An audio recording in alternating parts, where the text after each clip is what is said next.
ಮಾನ್ಯ ರಾಜ್ಯಪಾಲರು ಮುಖ್ಯಮಂತ್ರಿಗಳ ಒಂದು ವಿರುದ್ಧ ಅವರಿಗೆ ಪ್ರಾಸಿಕ್ಯೂಷನ್ಗೆ ಅನುಮತಿ ನೀಡಿದ್ದು ಬಹುಶಃ ಇದು ಸಂಪೂರ್ಣವಾಗಿ ರಾಜಕೀಯ ಪ್ರೇರಿತವಾದಂಥ ಒಂದು ನಿರ್ಧಾರ ಅಂತೇಳಿ ಎಲ್ಲರಿಗೂ ಗೊತ್ತಾಗುವಂಥ ವಿಷಯ.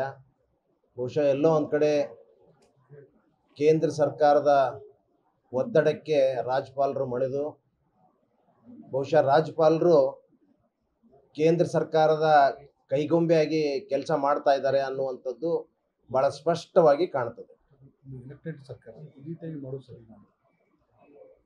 ಅಲ್ಲ, ಎಲ್ಲೋ ಒಂದು ಕಡೆ ಸರ್ಕಾರವನ್ನು ಅಸ್ಥಿರಗೊಳಿಸಬೇಕು, ಭಾಳ ಉತ್ತಮವಾದಂಥ ಆಡಳಿತವನ್ನು ಕೊಡ್ತಾ ಇದ್ದಾರೆ, ಭಾಳ ಜನಪರವಾದಂಥ 5 ಸ್ಕೀಮ್ಗಳನ್ನು ಕೊಟ್ಟು ಭಾಳ ಜನಪ್ರಿಯತೆಯನ್ನು ಪಡಿತಾ ಇರೋದು ಬಹುಶಃ ಅದಕ್ಕೆ ಅವ್ರಿಗೆ ಸಹಿಸ್ಕೊಳ್ಳೋಕ್ಕಾಗ್ತಾ ಇಲ್ಲ.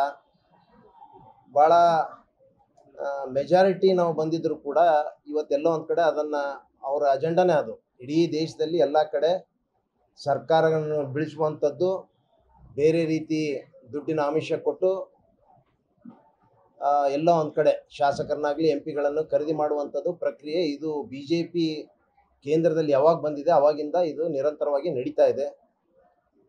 ಪ್ರಾಸಿಕ್ಯೂಷನ್ ಕೊಡುವಂಥದ್ದೇ ನಿರ್ಧಾರ ರಾಜ್ಯಪಾಲರದ್ದು ಇವತ್ತು ಆಗಿತ್ತಂದರೆ ನಾನು ಕೇಳಲಿಕ್ಕೆ ಇಷ್ಟೇ ಬಯಸ್ತೀನಿ, ಹಿಂದೆ ಶಶಿಕಲಾ ಜೊಲ್ಲೆ ಅವರ ಒಂದು ವಿಚಾರದಲ್ಲಿ ಯಾಕೆ ಪ್ರಾಸಿಕ್ಯೂಷನ್ಗೆ ಅಂದಿನ ಟೈಮ್ನಲ್ಲಿ ಯಾಕೆ ಕೊಡಲಿಲ್ಲ, ಅನುಮತಿ ಕೊಡಲಿಲ್ಲ? ಮತ್ತು ಹಿಂದೆ ಕುಮಾರಸ್ವಾಮಿ ಅವ್ರದ್ದು ಕೂಡ ಅವ್ರ ಅನುಮತಿ ಕೊಟ್ಟಿರಲಿಲ್ಲ. ಈ ರೀತಿ ಕೆಲವೆಲ್ಲವೂ ಕೂಡ ನೋಡಿದಾಗ ಭಾಳ ಸ್ಪಷ್ಟವಾಗಿ ಕಾಣ್ತದೆ. ಇವರೆಲ್ಲೋ ಒಂದು ಕಡೆ ಕೇಂದ್ರ ಸರ್ಕಾರದ ಒತ್ತಡಕ್ಕೆ ಮಣಿದು ಈ ಪ್ರಾಸಿಕ್ಯೂಷನ್ಗೆ ಅನುಮತಿ ಕೊಟ್ಟಿದ್ದಾರೆ. ಕಾನೂನಿನ ಹೋರಾಟ ಮಾಡ್ತಾರೆ ಮುಖ್ಯಮಂತ್ರಿಗಳು. ಯಾವ ಕಾರಣಕ್ಕೂ ಕೂಡ ಯಾವುದೂ ತೊಂದರೆ ಆಗೋದಿಲ್ಲ ಅನ್ನುವಂಥದ್ದು 100% ನಮಗೆ ಭರವಸೆ ಇದೆ. ನ್ಯಾಯಾಲಯದಿಂದ ನಮಗೆ ನ್ಯಾಯ ದೊರೀತದೆ ಅನ್ನುವಂಥದ್ದು ಖಂಡಿತವಾಗಿ ನಮಗೆ ಭರವಸೆ ಇದೆ. ಮತ್ತೊಂದ್ಸಲ ಹಿಂದಿನ ಬಾಗಿಲಿಂದ ಸರ್ಕಾರ ನಡೆಸಲಿಕ್ಕೆ ಷಡ್ಯಂತ್ರ ಮಾಡ್ತಾರೆ. ಅಲ್ಲ, ಈ ಷಡ್ಯಂತ್ರ ಯಾವಾಗಲೂ ಇವ್ರ ಅಜೆಂಡಾನೇ ಅದು, ಹಿಡನ್ ಅಜೆಂಡಾನೇ ಅದು. ಆದರೆ ಖಂಡಿತವಾಗಿ ಈ ಬಾರಿ ಅವರು ಸಕ್ಸಸ್ ಆಗೋದಿಲ್ಲ.